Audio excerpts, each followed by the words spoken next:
Dengan menggunakan alat selam, petugas Polair Polda Metro Jaya masuk kembali ke dalam lubang gorong-gorong di mana ditemukan pertama kali sampah kabel yang ternyata sisa dari hasil pencurian. Diterjunkannya petugas Polair atas permintaan petugas Krimsus Polda Metro Jaya untuk membantu penyelidikan atas kasus pencurian kabel yang bersumber dari penemuan sampah kulit kabel. Dari hasil penyelidikan dan pencarian hari ini, petugas kembali mendapatkan barang bukti berupa kabel, sisa yang terpotong, dan pisau yang diduga alat untuk memotong. Kami kembali melaksanakan kegiatan yaitu olah TKP dan juga mencari barang bukti dan melakukan dokumentasi. Sehubungan TKP ini banyak air karena beberapa hari yang lalu terjadi hujan, sehingga kami minta bantuan dari Dit Polair Polda Metro Jaya untuk membantu kami untuk melakukan olah TKP dan juga mencari barang bukti serta mendokumentasi. Setelah hampir dari 2 minggu melakukan penyelidikan, rencananya petugas akan menangkap otak dari pelaku pencurian. Muhammad Ridwan, JAK TV.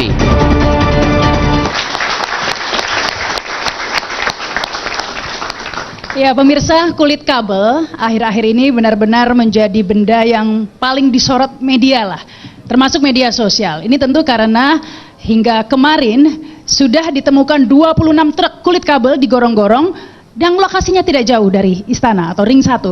Dan ini menjadi lebih menarik kemudian ketika Gubernur DKI sendiri menduga ini adalah sabotase seseorang yang memang menginginkan Jakarta banjir gitu.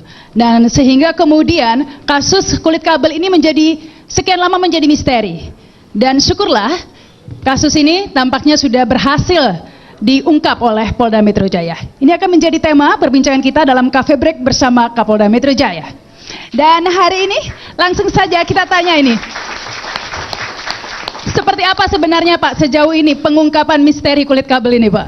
Iya, Mbak Rama, pertama-tama terima kasih atas kalian Bapak Ibu sekalian di Polda Metro Jaya ini.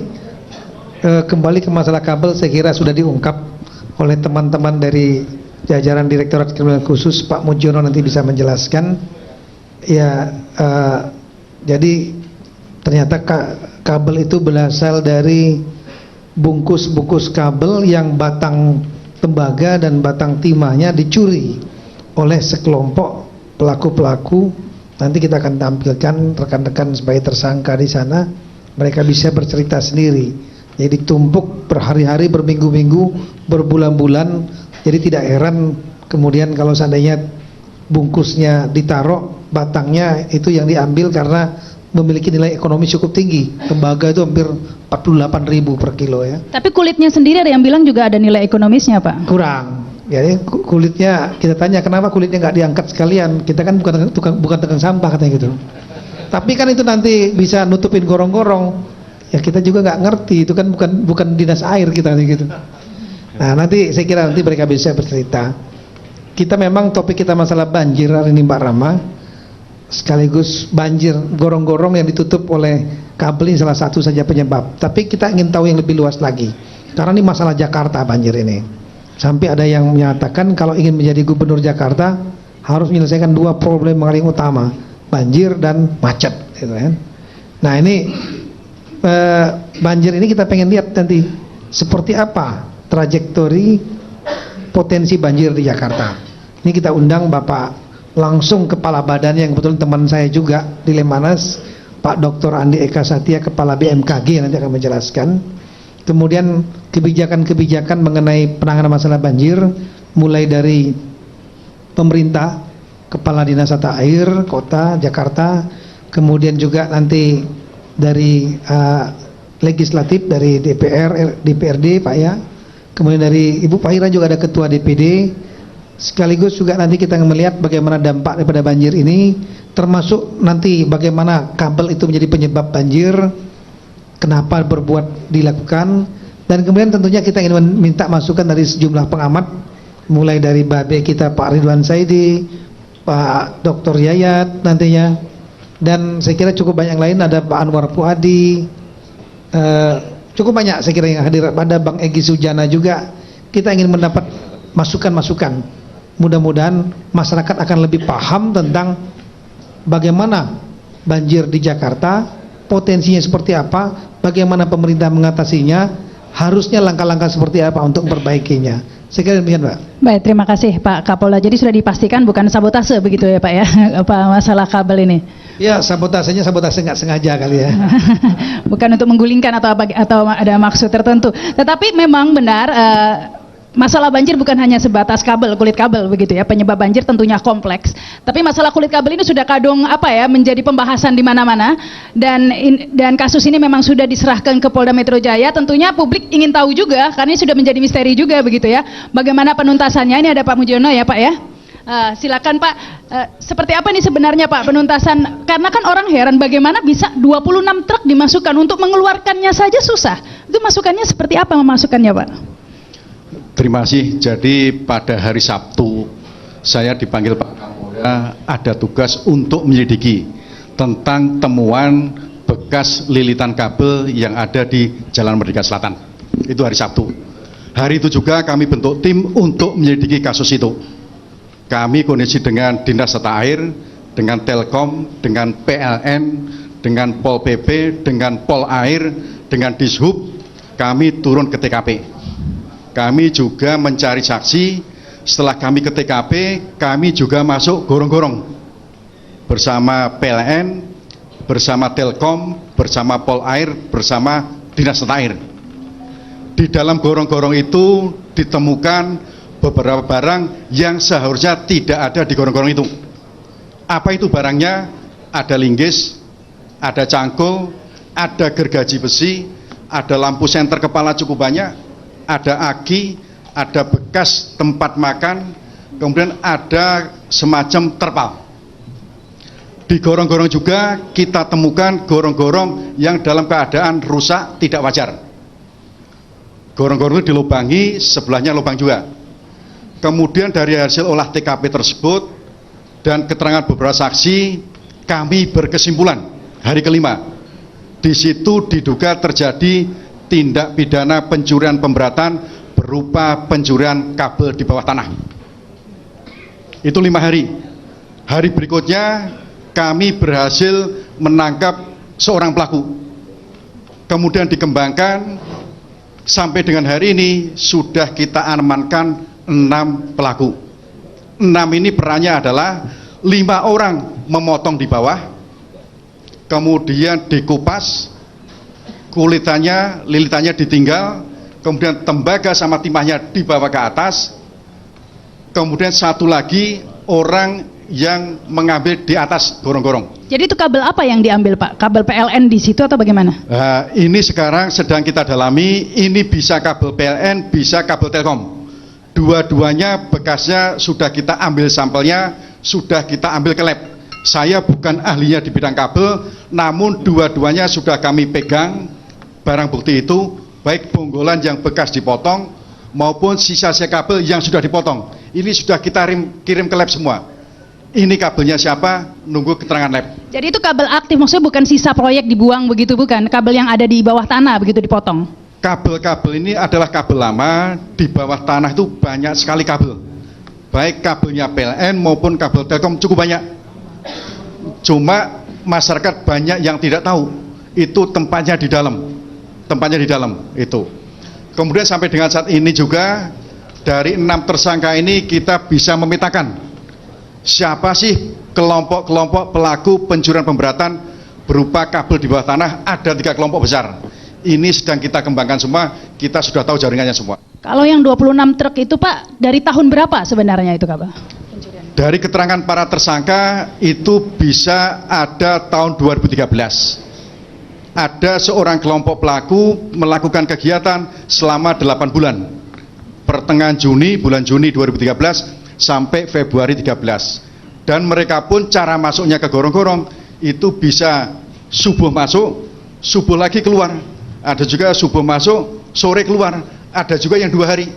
Ini berlangsung cukup lama, sehingga tidak heran kalau pelakunya banyak, waktunya lama, sisa-sisa kulit kabel cukup banyak di gorong-gorong itu. Dan ini sudah dipastikan dari tahun 2013 begitu ya Pak ya, kabel-kabel ini? Dari tersangka yang kita tangkap mulai 2013, namun ada satu kelompok besar lagi yang masih dalam buruan kita. Itu diperkirakan juga main juga. Tahunnya berapa kami belum tahu karena mereka belum kami tangkap. Tetapi untuk mengungkap tersangka itu dari mana Pak petunjuknya? Apakah dari CCTV atau? Ungkap kasus ini bermula dari olah TKP kita. Dari olah TKP itu kita kembangkan sehingga kami bisa menangkap para tersangka ini. Baik, kita akan lanjutkan lagi karena memang sudah berhasil tersangka-tersangka yang berhasil ditangkap ini hadir juga dalam acara Coffee Break ini. Kita nanti akan berbincang secara langsung yang ingin tahu seperti apa ini sebenarnya mereka sampai bela-belain begitu ya, bermalam sampai 2 hari ya Pak ya di dalam gorong-gorong. Kita akan berbincang langsung pemirsa setelah pesan-pesan berikut ini. Pemirsa, pasti Anda penasaran ya seperti apa sebenarnya kabel-kabel yang akhir-akhir ini benar-benar membuat heboh lah, menjadi sorotan. Ini sudah ada kebetulan di Cafe Break ini kami sengaja dihadirkan juga ya ini ya barang-barang yang ditemukan di dalam gorong-gorong oleh petugas ya, dan seperti inilah kira-kira ini adalah kabel yang masih utuh. Di dalamnya inilah yang bernilai ekonomis tinggi yang kemudian oleh para pencuri diambil dan menyisakan kulit kabel ini yang kemudian menumpuk hingga bertruk-truk. Dan kita akan berbincang langsung ini dengan salah satu tersangka begitu ya. Kita sebut saja Pak Noh begitu ya. Pak Noh, ada mic-nya? Ya. Pak Noh ini kapan ditangkapnya nih Pak ya? Hari Minggu. Hari Minggu. Pak Noh pasti ngikutin berita ya Pak ya. Ketika itu kan ada Gubernur DKI bilang ini sabotase begitu. Nonton nggak Pak? Kalau nonton nggak cuma baca koran ya. Baca koran ya. Nah, waktu itu Pak Noh nggak, loh itu kan saya yang buat gitu, nggak gitu? Sempat mau kabur Bu. Mau kabur Iya. karena takut ketangkap begitu ya. Iya. Terus kenapa nggak kabur? Ya, belum sempat kabur, mau jual gerobak belum laku udah ketangkap. Oh, ya. Waktu itu seperti apa mungkin diceritain bagaimana Pak Noh ini kalau mengambil, karena kalau dilihat di sini temuan ya ada lampu headlamp segala macam. Nah, ini untuk apa saja ini Pak Noh? Seperti apa kalau Pak Noh ambil masuk gorong-gorong ini? Ya kalau senter itu kan biar terang di dalam kan gelap. Jam berapa Pak Noh masuk ke gorong-gorong? Jam 4 pagi. Jam 4 pagi begitu, terus Keluarnya malam. malam. Itu bawa bekal makanan semua gitu, makan Bawa. semua di situ. Apa? Ya. Kemudian itu Pak Noh mengerjakan menguliti kabel itu sendiri. Ya bareng-bareng. Ada berapa orang biasanya? Kalau masuk kadang 3 orang, 4 orang. Nah, terus mengangkut ke atas itu berapa dalam kabel ya? Tembaganya yang diambil ini berapa? Kan berat ya Pak ya? Bisa sekali angkut itu berapa? Kan pakai gerobak. Oh, pakai gerobak. Itu bisa berapa kilo Pak? Ya Banyak juga begitu. Tiga-tiganya bawa semua begitu. iya. Nggak pernah ketahuan Pak kalau keluar begitu? Enggak. Nah, sebenarnya ide mencuri kabel di bawah tanah atau gorong-gorong ini dari mana? Dari mana Bapak tahu ada kabel di gorong-gorong? Waktu itu ngelihat ada galian PLN, ngelihat di bawahnya ada bekas sudah dipotong. Jadi saya pastiin itu barang udah mati, langsung saya udah selesai udah selesai galian, saya masuk ke gorong-gorong, saya cari. Ketemulah kabel-kabel ini. Jadi sebelumnya bukan ada yang ngajarin Bapak gitu, bukan? Ide Bapak sendiri begitu. Terus sama Bapak dijual kemana? Ke lapak. Ada penadahnya begitu ya? Ada. Penadahnya tahu nih hasil dari gorong-gorong begitu? Tahu. Iya. Terus Pak Noh kok kulitnya dibuang Pak? Nggak diambil sekulit-kulitnya saja Pak? Karena murah harganya. Murah ya, nggak berminat begitu ya. Tapi Pak Noh tahu nggak ini akan menyumbat gorong-gorong dan menyebabkan banjir? Ya kalau sebenarnya sih itu udah saya susun rapi di pinggir, jadi udah ada selah untuk air tuh ada. Tapi mungkin karena ke bawah arus jadi berantakan gitu. Tapi Pak Noh heran nggak Pak sampai 26 truk gitu. Pak Noh sendiri berapa truk sebenarnya ngambilnya kira-kira? Ya kalau saya nggak nyampe truk-truk kan, itu kan soalnya kan kalau kulitnya kan ngembang. Oh. Gitu nggak rapi, nyusunnya kan nggak rapi gitu. Ya, terus pernah ada nggak takut apa ya Pak ya? Pak kehabisan oksigen atau pengap di dalam gorong-gorong begitu Pak? Ya kalau pengap sih nggak kan ada air. Ada air. Terus apa nggak takut ketimbun atau seperti itu? Ya kalau ketimbun ya pernah juga. Pernah ketimbun? Kenapa itu Pak? Apa yang terjadi? Ya tanahnya longsor. Terus berhasil keluar gimana caranya? Ditolongin sama temen. Bawa HP begitu? Enggak kan temennya kan di belakangnya. Nah, ini sudah berapa lama Pak Noh praktek seperti ini? Kalau saya tuh dari 2013 bulan 6 sampai 2014 bulan Oh, sampai 2014 saja ya. Terus selain Pak No tahu nggak ada teman-teman lain, ada grup-grup lain yang melakukan hal yang sama? Ya kemungkinan ada besar. Ini kok ada kayak linggih semua, kadang-kadang alat-alatnya Pak No tinggal juga di dalam. Ya tinggal. Oh, kenapa ditinggal Pak? Ya kan pasti kan besok kan pasti masuk lagi, jadi ngapain dibawa keluar gitu. Pernah nggak Pak No sampai nginep 2 hari gitu? Ya kalau 2 hari sih nggak, cuman kadang pagi nyampe agak maleman, jam-jam ini kadang bisa nyampe pagi lagi gitu doang. Jadi tidur semua di dalam gorong-gorong seperti itu Pak? Nggak tidur. Nggak tidur? Iya. Ya hasilnya berapa sih Pak biasanya Pak? Bisa mengantongi berapa lah hasilnya? Ya kerjanya kan bisa nyampe 3 minggu baru ngeluarin. Ya sekitar, kalau di ini sih nggak gede, cuman paling 2,5 juta 3 minggu. Satu orang dapat 2,5 juta 3 minggu begitu ya. Nah ini pernah kepikir untuk cari kerjaan lain nggak Pak daripada ngambil seperti ini? Kemarin sempat waktu 2013 berhenti itu kan habis ada yang ketangkep.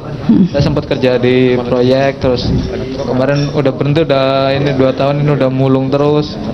Kemarin ada berita ini ketangkep. Nah, iya Pak, dan kemudian kalau yang tertangkap yang lainnya ini satu teman-teman Pak Noh semua ya? Iya. Ya, kita akan berbincang lebih jauh. Ini ada mantan napi juga ya, coba. Karena Pak siapa Pak? Pak Ade ya. Ya Pak Ade sudah 2014 ya Pak ya? 2014 itu bagaimana Pak? Sama juga seperti Pak No begitu? Saya bagian di atas Bu. Bagian yang di atas? Lobang. Masuk gorong. Nggak masuk gorong-gorong, ada yang masuk gorong-gorong siapa temannya? Ini aja baru. Oh, nah itu sebenarnya sudah lama Pak, maksudnya bisnis atau usaha ngambil gorong-gorong ini? Saya mau lama Mbak, cuman disuruh sekali itu 2 kali kalau nggak salah itu. Langsung ketangkap begitu ya Pak? Ya, terakhir tangkap itu 2014. 2014. Iya. Sekarang sudah bebas Pak? Ya? Sekarang udah bebas. Nah terus sekarang Bapak nggak ambil kabel lagi? Sekarang udah nggak hubungan sama dia orang gitu Bu. Saya usaha sendiri. Sudah kapok ya. Nah, tapi waktu itu 2014 semuanya ketangkap termasuk yang digorong-gorong semuanya? Cuman berempat Bu. Cuma berempat. Iya. Selain Bapak waktu ngambil itu ada memang yang ngajarin atau memang ada sindikatnya begitu Pak? Saya disuruh aja Bu. Jadi Bapak nggak tahu menawe ya? Ya, saya dijemput dari Blora Bu. Iya. Namanya Boy. Babok.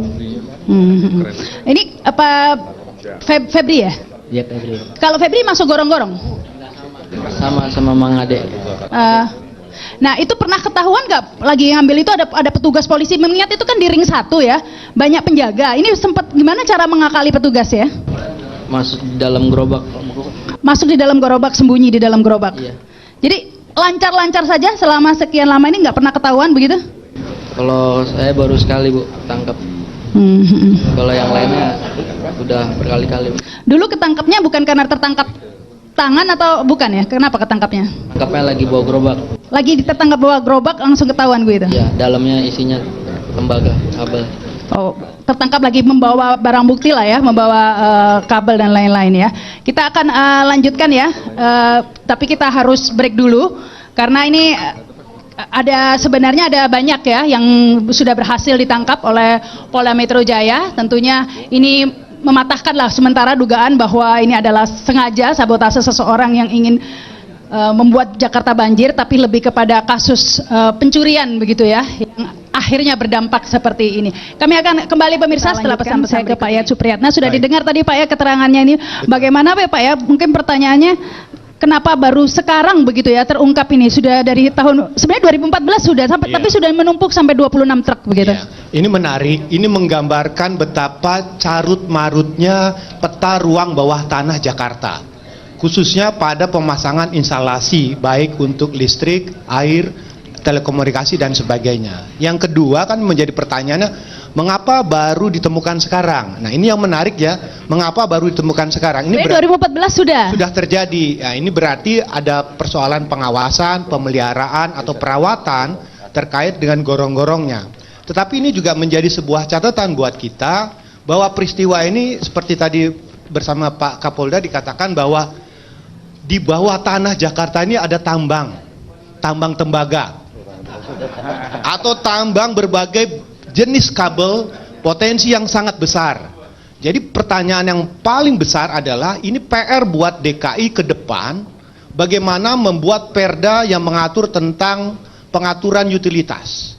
Dan DKI ini adalah kota yang sebetulnya sangat memprihatinkan ketika tidak berani membuat sistem ducting. Jadi dalam satu sistem perusahaan bisa menyewa atau perusahaan tidak berpikir pragmatis meninggalkan barang lama di bawah. Nah, peristiwa yang sekarang ini menunjukkan bahwa inilah sebetulnya sebuah catatan penting buat kita, ada yang bermasalah dengan sistem utilitas Jakarta. Nah, ini berarti mulai sekarang menjadi peringatan bahwa gorong-gorong drainase itu harus dipantau dan dipelihara secara maksimal, khususnya pada ring 1. Jadi ketika ada peristiwa ini, tidak begitu mudah saja mengatakan ini sebuah peristiwa sabotase. Tapi ini peristiwa kelalaian. Kelalaian pertama bagi pemegang yang mengatur dan memasang utilitas tersebut. Alasan pertama mengatakan bahwa kalau utilitas lama ditinggalkan, ini bersoalan dengan persoalan pembiayaan atau SOP dan sebagainya. Ini mungkin yang bertanggung jawab adalah semua ketentuan yang berlaku di dalam SOP-nya. Nah, sedikit lagi yang mungkin perlu kita catat lagi bahwa khususnya untuk persoalan drainase di Jakarta, memang sudah saatnya harus setiap saat dilakukan pemantauan. Kalau tidak, ini persoalan mendasar. Karena sebagian gorong-gorong atau drainase kita itu adalah dibangun di masa lalu. Ketika persoalan sekarang Jakarta semakin kehilangan wilayah resapan air, beban terbesar itu ada di drainase atau di gorong-gorongnya. Kenapa? Begitu ada sumbatan, ada hambatan, sampah, kabel dan sebagainya, pasti akan terjadi luapannya. Itu menjadi PR paling besar bahwa Jakarta harus lebih maksimal melakukan pemeliharaan. Baik, terima kasih Pak Yayat. PR itu langsung ditanyakan kepada Kepala Dinas Tata Air DKI Jakarta ya, Pak Teguh Hendrawan. Kan tadi dikatakan bahwa dari 2014 sebenarnya sudah ada yang ditangkap 2013 juga ya. Nah, kenapa sampai menumpuk 26 truk yang tertangkap dulu-dulu itu nggak diapa-apain? Memang ditangkap orangnya saja tapi nggak dibersihkan gorong-gorongnya. Ya mungkin memang menunggu saya dulu Bu, biar dibersihin dulu tadinya. Ini kadang-kadang dipikir ada positifnya juga. Ahok bilang sabotase, akhirnya kan jadi dituntaskan, dikuras semua begitu kan? Sebenarnya ceritanya ini menarik. Lucunya kita sebenarnya prioritas awal waktu itu di Medan Merdeka Utara, Istana Presiden. Waktu itu di Hoakan dikatakan bahwa ada banjir di istana. Karena kita prosedurnya harus izin dari istana, akhirnya kita alihkan ke Medan Merdeka Selatan. Di situ kita ketemu pada tanggal 24 Februari bulan lalu. Nah ini ternyata begitu kita cek semuanya, wah kok makin banyak kita tarik, sampai terakhir itu terjadilah 26 truk terakhir itu. Nah ini seperti yang disampaikan Pak Yayat, saya sependapat memang carut marutnya drainase seperti itu. Tapi penemuan pertama kali tidak sengaja ya Pak ya? Tidak sengaja, karena pengalian tadi Medan Merdeka Utara, kemudian akhirnya karena menunggu prosedur izin dari istana, kita masuk di Medan Merdeka Selatan. Nah kita ketemu seperti itu, 26 truk itu batas terakhir kemarin kita temukan, nah sekarang kita pembersihannya. Jadi kalau disampaikan tadi ya, ini di forum yang bagus ini saya juga ingin menyampaikan kepada teman-teman dari Telkom, PLN maupun para mereka yang memiliki utilitas di dalamnya supaya kita sama-sama berkoordinasi. Saya kalau seandainya membuat crossing di Jakarta terkait masalah genang, ini kendalanya semua masalah utilitas. Karena yang seharusnya pekerjaan bisa kita tuntaskan seminggu, 2 minggu, ini bisa sebulan lebih. Pasti masalahnya utilitas. Nah, tapi sebelumnya pernah dibersihkan nggak sih Pak? Karena kan ada selain kabel ada sedimen lumpur yang sudah mengeras. Ini memang sebelumnya pernah dibersihkan nggak sih gorong-gorong itu? Ya kalau dilihat dari pemeliharaan perawatan per 3 bulan itu pasti dilakukan pemeliharaan dan perawatan. Tapi tidak ketemu itu 26 truk itu tidak pernah ketemu sebelumnya. Ya tadi dibilang menunggu saya dulu baru ketemu, kan tadi saya sudah sampaikan. Gitu Mbak. Iya, baik. Mungkin ini ya silakan Bapak. Kepala BMKG ya Pak ya. Ya, jadi ini tadi statementnya Pak ya sangat menarik sekali bahwa problem mengenai resapan dan segala macam di Jakarta memang sudah sangat-sangat berkurang sekali. Jadi kalau kita melihat daya serap permukaan tanah di Jakarta ini sudah kurang dari 20%. Artinya setiap kali hujan kira-kira 100 liter begitu, ya hanya kira-kira tidak lebih dari 20 liter terserap di permukaan tanah. Yang lain 80 liter mengalir ke tempat-tempat yang lebih rendah. Mengalir lewat apa? Lewat got, lewat sungai, kemudian lewat jalan-jalan. Kalau kemudian pengaturan jalan got yang sebetulnya didesain 1,5 meter tetapi hanya dibuat 60 cm menjadi kemudian terhambat. apalagi bantaran sungai juga tidak bersih segala macam. Nah ini kan kemudian menjadi satu problem. Sementara di satu pihak kami juga mengamati bahwa di dalam 30 tahun ini kenaikan suhu di Jakarta itu mencapai 2,9 derajat. Jadi sebagian sudah merasa gerah. Nah ini tentu dampaknya pada pola hujan juga. Ya kalau kita melihat pola hujan ini juga tidak semuanya homogen, istilahnya semuanya seragam. Kita melihat di sini barangkali sebagian dari kawan-kawan juga melihat di misalnya di Kemayoran itu ada tendensi bahwa jumlah hari hujan dalam 1 tahun itu berkurang, tapi di Kemayoran itu naik, di Tanjung Priok naik. Dan ini kan tentu kita perlu melihat istilahnya di berbagai tempat intensitas hujan dan polanya. Apapun misalnya sekarang tadi ada pertanyaan, bagaimana dengan Jakarta yang sekarang ini cukup dalam tanda kutip tahun ini aman, karena kita melihat bahwa terjadi El Nino segala macam dan itu memperlambat kejadian hujan dan mengurangi intensitas hujan. Tetapi kita tidak melihat bahwa itu menjadi membawa sebuah dampak yang berbeda. Kita melihat bahwa beberapa tanggal 28 Februari, tanggal 25 Februari itu juga kemudian ada terjadi genangan yang sangat tinggi.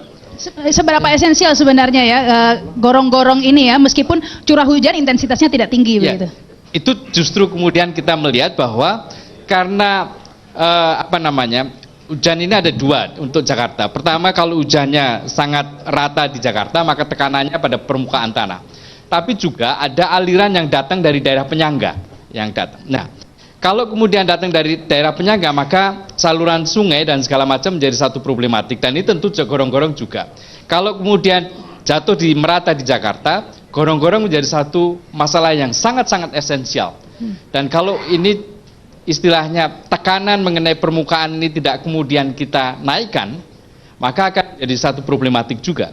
Jadi misalnya sebetulnya gerakannya saya kira mudah sekali, kita mengajak masyarakat membuat biofori, kemudian memperbanyak resapan, sumur-sumur resapan di gedung-gedung yang umum, atau kemudian membuat embung, atau kemudian membuka open space yang bisa mengurangi tekanan itu dan meningkatkan sebetulnya daya serap tanah dari permukaan tanah di Jakarta. Baik, ini mungkin Mbak Be mau nambahkan ini enggak, Be? Ini nih soal kabel ini, Be. Ya, begini, pertama itu tahun 60 waktu tram itu diakhiri, itu relnya kagak diangkat.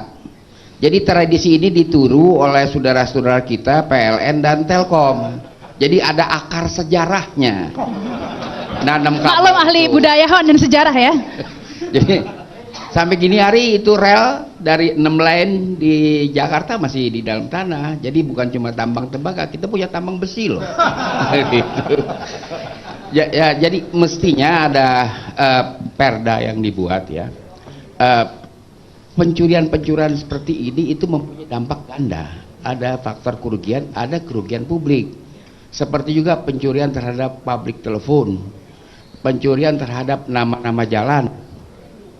Itu serius. Saya peminat sejarah, ada nama jalan sejak abad ke-5 di Tanjung Priok, Jalan Gadang itu hilang papannya. Jadi ini yang harus dibuat perdanya oleh Bapak kita Sanusi, salah seorang cagup, ya kan? Dibuat perdanya bahwa yang ini, hukuman ini mesti ada pemberatan. Jadi bukan saudara-saudara dari pelaku ini saya ada persoalan dengan mereka, enggak. Ini secara meskipun umum mereka masalah. tidak mengerti sebenarnya kalau itu merugikan orang banyak ya. Merugikan orang banyak. Kalau lain misalnya dia mencuri itu kaca spion, ya kan? Kan yang cuma yang punya mobil doang. Kalau kaca spion dihajar kan sama dia. Tapi kaca spion nggak berapa duit kan? Dijual di Asam Reges berapa duit, ditawar orang paling 5.000. Tapi kalau yang dihajar oleh mereka ini yang punya kepentingan dengan umum, itu mesti ada pemberatan. Jadi apa perda, apa saya nggak tahu. Peraturan gubernur bisa, undang-undang juga bisa mengatur itu terkait itu. Karena ini menarik, Be. Perhatian kita untuk utilitas Jakarta, kalau terbuat dari bahan-bahan yang punya nilai ekonomis, potensi hilang, rusak pasti akan terjadi. Jadi kalau nama jalan tadi utilitas tapi terbuka ya, atau pagar, plang nama apa saja yang kira-kira punya nilai ekonomis biasanya mudah hilang, mudah dirusak, ya ujung-ujungnya karena tekanan kebutuhan ekonomi. Gitu. Ya artinya sekarang juga mesti dipikir. Sekarang itu materi nama jalan itu kayaknya mahal. Bahkan saya lihat Jasa Marga punya papan itu petunjuk tol juga dihajar juga, tahu gimana caranya pedal tinggi. Jadi kalau nanti tuh yang murah-murah aja lah bikin. Jangan yang mahal-mahal gitu. Yang murah-murah asal kita tahu ini jalan anu, ini jalan anu. Kalau mahal dihajar sama mereka. Memang luar biasa ini ya, Be ya. Semuanya di atas, di tengah, di bawah tanah juga bisa diambil. Seluruhnya. Baik, Ya. baik kita harus break dulu nih ya. Ya baik, terima kasih pemirsa, kami akan kembali dengan Pak Firdaus Ali nih ya. Silakan Pak. Terima kasih, saya Firdaus Ali dari Kementerian Pekerjaan Umum dan Perumahan Rakyat. Sebetulnya saya orang DKI yang dipinjamkan ke Kementerian PUPR.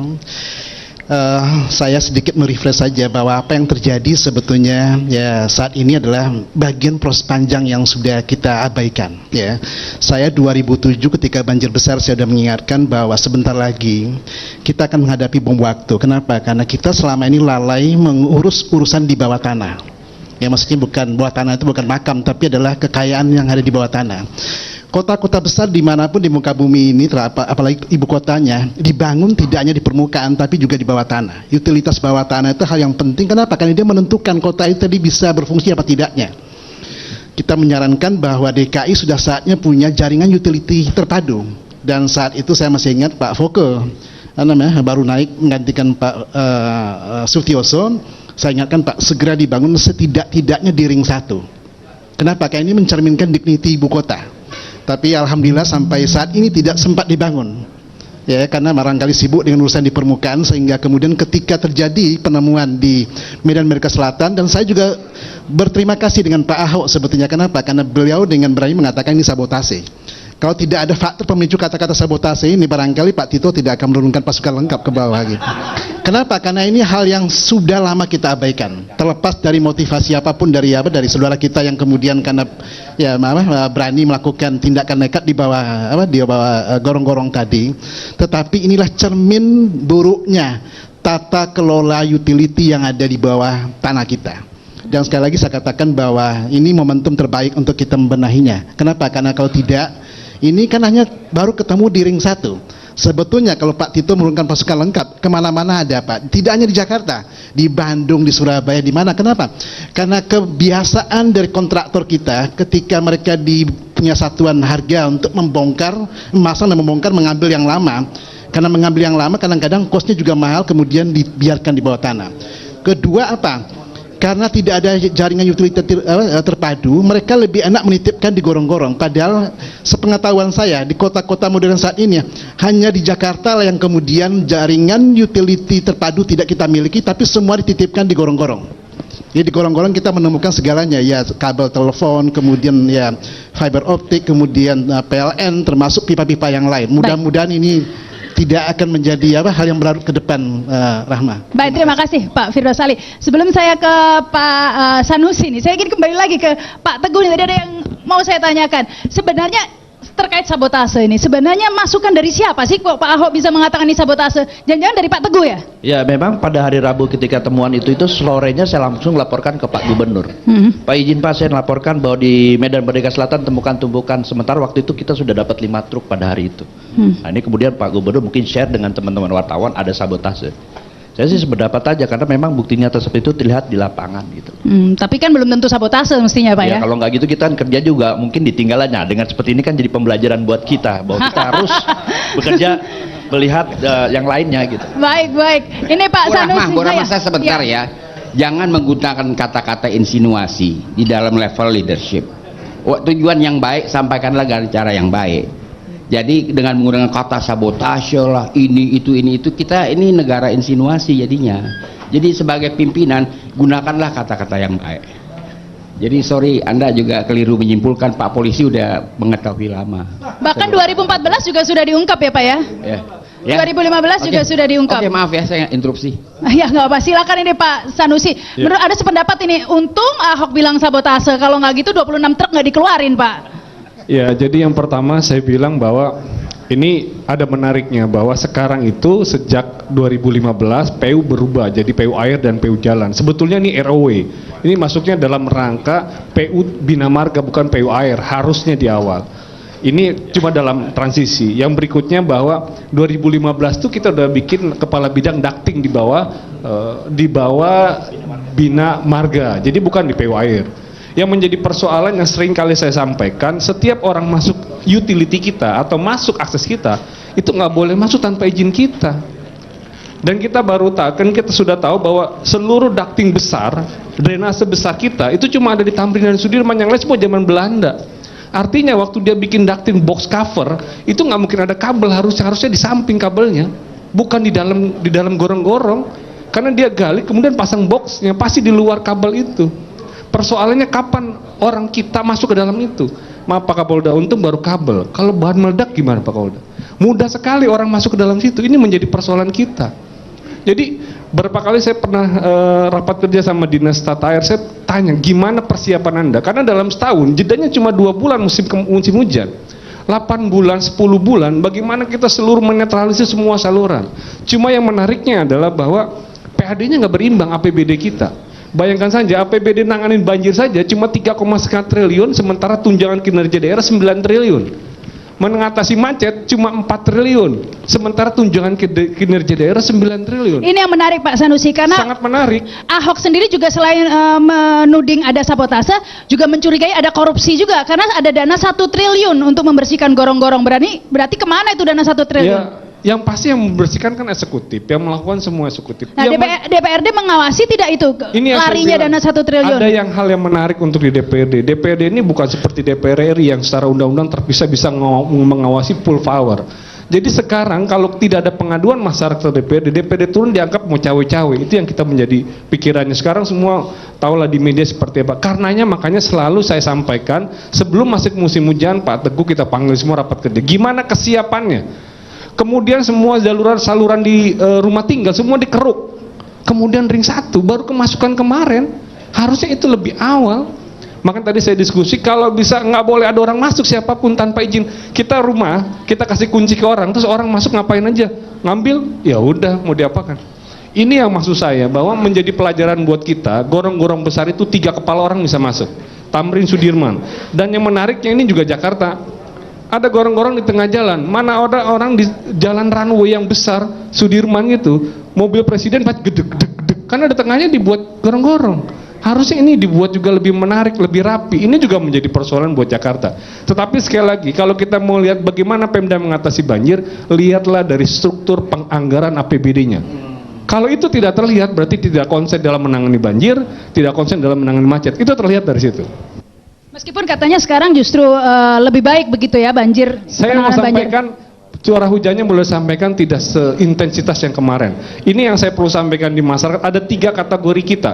Pertama banjir, kedua genangan, ketiga rob. Banjir luapan air sungai, bukan karena intensitas hujan yang tinggi. Kemarin banjir di Ciracas karena hatu lampanya tinggi. Tapi genangan, intensitas hujan yang tinggi di Jakarta menggenang karena tadi saluran tersumbat atau tidak, covernya tidak cukup. Nah, genangan ini tidak boleh menyalahkan siapapun kecuali Pemda DKI tanggung jawab 1000%. Kalau banjir boleh kita bilang PU tanggung jawab karena sungai itu dikelola oleh mereka. Terakhir ada rob. Makanya tadi saya bilang kalau kita mau bicara tentang air tanah resapan, Pak, seluruh gedung di Jakarta menggunakan air tanah karena air pump tidak memadai masuk. Kalau dia menggunakan air tanah, maka dia menggunakan sumur artesis, maka landscape studinya makin turun ke dalam, air makin masuk. Ini menjadi persoalan besar. Bapak Dewan, ya. Numpang nanya, itu tunjangan kinerja daerah yang sampai 9T itu bakal apaan tuh Pak? Namanya tunjangan kinerja daerah. Ini yang saya menarik lagi, tunjangan kinerja daerah di luar gaji dia. Ini tunjangan kinerja daerah di luar gaji pegawai. Ini yang menarik lagi waktu kita diskusi dengan Badan Kepegawaian Daerah BKD, ternyata penyerapan anggaran porsinya cuma 10%, jadi tidak berbanding lurus. Harusnya penyerapan anggaran itu porsinya lebih besar supaya nilai outcome yang dibutuhkan masyarakat sebagai badan belanja publik memadai. Makanya APBD kita serapannya rendah sekali kemarin. Baik. Karena nilai cuma 10%. Ya, baik, terima kasih Pak Sanusi. Nanti kita ke Fahira Idris ya, tapi kita harus break dulu pemirsa. Kami akan kembali bersama Fahira Idris ini yang juga ikut rame di medsos ya Pak ya, ngomentar soal kabel ini. Silakan. Ya, terima kasih Mbak Rahma, terima kasih Pak Tito. Saya rasa kita sejak mendengarkan dari awal penjelasan Pak Tito dan narasumber yang lainnya, kita sudah punya jawaban atas nama acara ini atau temanya. banjir, adakah sabotase, tanda tanya.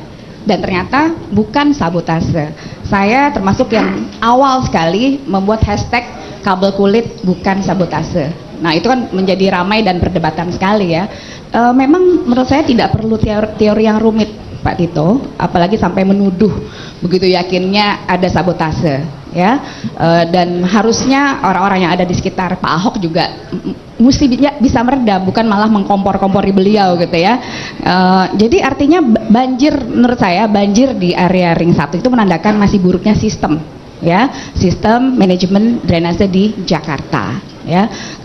Kalau seandainya setiap hari dilakukan pemeriksaan, tidak mungkinlah tiba-tiba kita menemukan sampah sampai 26 truk tadi, ya kan? Karena saya juga yakin setiap hari anak buahnya Pak Tito itu mengawasi, tidak mungkin ada miss di situ. Saya yakin sekali dengan kinerja Pak Tito, gitu kan? 2014 di Medan Merdeka Timur sudah pernah ditemukan, gitu kan? Jadi artinya apa? Kalau saya melihat, pertama memang harus ada tindakan yang cepat. Ya, jangka pendek ini perombakan drainase itu sendiri gitu ya, perombakan baru nanti mungkin ke Perda dan lain sebagainya. PR untuk Pak Tito tentunya ada dua ya. PR pertama, saya melihat ini kan ada unsur pidana ya, ada pelanggaran. Yang pertama adalah harus cek mengenai anggaran pembersihan drainase yang sangat besar tadi, ya kan? Ternyata proyek-proyek yang selama ini misalnya pengadaan pompa, pengadaan genset, tanggul, betonisasi dan lain sebagainya ternyata tidak membebaskan Jakarta dari banjir. Nah, jadi itu pertama ya, Pak Tito tolong diusut pelaksanaan dan implementasi kegiatan pembersihan gorong-gorong itu. Terus kemudian kedua, dampak lingkungannya, kan ada sampah kabel ya. Nah, PR-nya Pak Tito di situ adalah mesti mengusut siapa sih yang membiarkan kabel tersebut, perorangan kah, corporate kah, PLN kah, Telkom kah. Jadi ada dua nih Pak Tito PR-nya. Saya yakin dalam waktu cepat ini bisa terungkap lah. Jadi marilah kita bersama-sama menyadari bahwa memang drainase di seluruh Jakarta ini harus dirombak total, Mbak Rama. Terima kasih. Mungkin sebelum ke Pak Egy Sujana, ada yang mau komen dulu tidak ini dari eksekutif sendiri atau Pemda ini sebenarnya dana pembersihan gorong-gorong ini kemana? Ahok saja bilang sampai 1 triliun. Ya mungkin di tahun 2015 kemarin memang penyerapan anggaran kita di Dinas Tata itu baru mencapai 42%. Jujur kita akui memang penyerapannya rendah. Jadi alokasi yang tadi disampaikan Pak Sanusi untuk penyerapan kegiatan itu memang belum 100% dilaksanakan. Alias belum dibersihkan begitu ya Pak ya? Ya seperti itu ketemunya. Baik, terima kasih Pak Teguh. Silakan Pak Egy. Ya terima kasih. Saya dari sudut pandang advokat ya, karena fungsi saya sebagai advokat. Dalam advokasi itu ada yang disebut penegakan hukum, yaitu polisi, jaksa, hakim ya, di samping advokat. Nah saya lebih fokus kepada advokat. Misalnya siapa advokatnya mereka ini Pak? Itu bisa juga harus ditempatkan membantu aparat membongkar, karena dia dijadikan advokat atau pengacara harus jujur cerita semuanya apa yang. Pak Egy mau Pak Egy bersedia? Enggak, karena udah merugikan rakyat saya enggak. Saya punya kategori sendiri dalam bela orang. Oh, kirain lagi menawarkan diri, enggak ya? Nah. Jadi bukan saya menawarin ya, justru saya mau nekankan advokatnya dia itu jangan membela dia kalau udah ada kesalahan-kesalahannya, dia bela secara hak hukum saja, tapi konteks membongkarnya harus membantu, karena ini merugikan orang banyak tadi sudah kita bilang. Jadi sisi lain tolong dilihat dari penegakan advokatnya, jangan membabi buta membela klien kalau jelas-jelas salah ya. Advokat itu adalah meletakkan hukumnya, mana yang pas, hukum yang diterapkan, sehingga dengan demikian bisa dicari celah-celah yang dari sisi advokat. Baik. Dari di sini belum lihat ada penadahnya siapa, jaringan-jaringan. Pasti nggak mungkin hanya karena inisiatif, karena lihat galian terus dia terinspirasi. Enggak, kan dia mikir mau dijual kemana kalau nggak ada. Kalau nggak ada order nggak mungkin dikerjain ya Pak ya. Nah, itu satu. Kemudian yang kedua soal sabotase, ini harus dinyatakan di sini tanpa bermaksud menghina siapapun. Ahok dalam hal ini tidak cermat. Kok belum penelitian, belum ada pemeriksaan yang serius, tiba-tiba sabotase. Jadi ini satu hal yang harus dipahami ya, ada pasal di KUHP itu 421 KUHP. Jadi barang siapa yang membiarkan atau menyuruh sesuatu, ya, satu peristiwa itu, kemudian dipidana 2 tahun 8 bulan, ataupun dia membiarkan. Nah, kaitannya juga dengan rendah anggaran, berarti kan ada proses pembiaran, nggak ada yang dikerjain gitu loh. Nah, ini mestinya intensif sebagai advokasi masyarakat, kepala-kepala dinas semuanya mesti dituntut dengan pasal 421 ini, ya. Apalagi tadi situ bilang, wah nunggu saya dulu katanya baru. Itu kenal pasal 421 sebenarnya itu. Kalau kita sebagai advokat masyarakat. Jadi oleh karena itu saya kira dalam perspektif ini pendekatan advokasi itu jangan lihat semata-mata membela klien, tapi bagaimana penegakan hukum yang komprehensif untuk kebaikan masyarakat. Baik, terima kasih Pak Egy. Ini ada Pak Anton Medan, ini sahabat Ahok, ini kan selalu menyebut sahabat Ahok begitu kan. Ketika kasus sabotase kulit kabel ini mencuat, sempat kita berbincang ya Pak Anton ya di Jak TV juga. Pak Anton belain Ahok ini ya. Sekarang ternyata kan Mbak ya. Gimana komentarnya nih Pak Anton?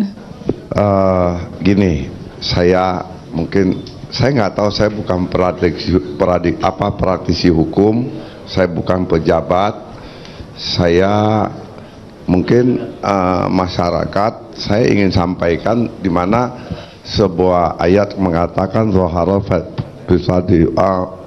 fasadu bibari wabari mimma kasaba aidinas, telah tampak kehancuran daratan lautan akibat tangan-tangan manusia. Nah, yang mana Ahok waktu itu mengatakan sabotase. Kita menurut saya Ahok ini cerdas. Dia memberikan statement selalu jadi perhatian bahwa ini sabotase. Ini hari mulai dibersihkan. Nah, saya hanya ingin, maksudnya baik, niatannya baik ya Pak ya. Masing-masing punya gaya. Kita nggak bisa samakan. Anda punya anak dua, apa karakternya sama dua-dua? Enggak. Jadi cara Ahok juga kita hargai. Tapi setidak-tidaknya dengan statement Ahok bahwa ini adalah sebuah sabotase, ini membuka mata masyarakat. Apa ucapan dia itu melanggar pidana? Kan tidak. Tapi Pak Anton juga membuka mata masyarakat bahwa ternyata gorong-gorong nggak pernah dibersihin. Kalau dicari Ton bisa melanggar itu. Bentar Gi, ente karena bukan soal gitu. Gimana? Karena dia sembarangan, belum ada penelitiannya, belum ada penyidikan yang serius. Kok sabotase? Padahal sudah dilihat nggak ada sabotase. Iyalah, tadi itu saya sudah kelalaian sampaikan juga, nggak boleh begitu. Gi, tadi saya sudah sampaikan style gayanya kan masing-masing. Nah, kalau kita mengkritiki orang, paling pintar deh komentator, tapi suruh main bola belum tentu. Nah, saya ingin katakan bahasa Ahok ini kalau pemain bola adalah kita bisa membuka mata masyarakat. Kalau statement nggak begitu, polisi nggak turun, nggak selidik. Oh, nggak benar itu menghina polisi. Saya bukan menghina, bukan. artinya Apakah polisi sekarang kita tanya sama Kapolda, apakah polisi turun karena omongan Ahok? Tidak dong. Ya silakan Pak Tito. Ya, sebetulnya ada salahnya, ada juga benarnya gitu. Ya, kalau apa sabotase untuk sengaja untuk menutup banjir, kita sudah ungkap tadi. Ternyata kasusnya adalah pencurian gitu kan. Dan orangnya yang menutup ya itu gitu. Tapi kalau dikatakan apakah ini sabotase nggak sengaja, iya. Karena kan ditumpuk-tumpuk di situ. Harusnya mereka tahu kalau udah numpuk-numpuk itu nanti akan nutup. Katanya udah ditutup di pinggir gitu Pak. Ya kan airnya kan kencang. Nggak semuanya airnya di bawah terus. Airnya begitu kencang semua ke bawah nutup. Gitu. Cuma mereka pasti bilang, gua juga nggak peduli Pak mau banjir mau kagak. Yang penting gua dapat batangan tembaga itu. Nah, harusnya memang tadi ada sistem. Ada sistem yang melakukan pengawasan secara rutin, reguler, sehingga sistem saluran ini selalu terbuka. Tapi benar nggak Pak statement tadi bahwa polisi nggak akan turun kalau Ahok nggak teriak-teriak sabotase? 2015 Pak Terima, saya nggak katakan begitu. Tadi bilang gitu. Kadang-kadang provokator. Anton ngomong gitu. Semua mendengar bahwa Anton ngomong begitu. Nggak, gini. Pak, bahasa ini kan sebuah atensi. Nggak, Pak Anton. Saya tengahin. Kasus ini pernah diungkap 2015. Ya. 2015 pernah diungkap itu bulan Januari, ditangkap beberapa orang itu yang baju merah itu diantaranya udah keluar, betul. Tapi kan mereka ternyata masih ada pemain lain. Kenapa ditangkap lagi? Nah sekarang kalau mau jujur, kenapa juga yang ditangkap Karena ini berita menjadi trending topik. Trending topik yang dibuat oleh Pak Ahok dengan kata-katanya sabotase. Semua akan terpecut semua. Termasuk teman-teman polisi, langsung saya perintahkan ke Pak Dirkrimum, atensi ini, bentuk tim terungkap. Tapi Jadi yang sedikit banyak. Paling menarik yang sering masuk gorong-gorong kan sebelumnya Jokowi, mesti tanya kuy kenapa lihat kabel-kabel ini. Jadi ada benar dan ada salahnya. Artinya polisi sudah bekerja, dulunya udah pernah nangkap, tapi makin intens setelah adanya berita ini dinaikkan oleh Pak Ahok menjadi trending topik dengan kata-kata sabotasenya. Tapi setelah itu Pak, apakah Bapak setuju ya bahwa ini pengawasannya juga lemah Pak? Ini kan ring 1. Ya. Kan dikatakan masuk malam keluar pagi. Itu memang tidak 24 jam pengawasan di sana. Ini jadi bahan evaluasi kita bersama saya kira. Jadi dari itu yang saya minta sistem CCTV. Kita kota kita ini salah satu dalam indeks 50 kota terbesar dunia, kota yang ranking nomor 50 tidak aman. Salah satunya adalah karena digital security-nya sangat lemah. Ya, digital security diantaranya sistem CCTV. Sistem CCTV kita lemah sekali. Makanya ada Pak Ahok mau menyampaikan ada membangun 6.000 CCTV, itu sangat luar biasa nanti. Kita lihat sendiri pada waktu kasus bom Tamrin. Pertanyaan kita, dari mana kita mendapat gambaran lengkap tentang peristiwa itu? Karena ada CCTV di depan Gedung Jaya. Itu menjelaskan secara lengkap dari awal Starbucks sampai dengan penindakan. Itu jelas di sana. Jadi ya mudah-mudahan dengan adanya kasus ini, tolonglah sistem CCTV betul-betul direalisasi. Jadi untung ada kasus sabotase ya Pak ya.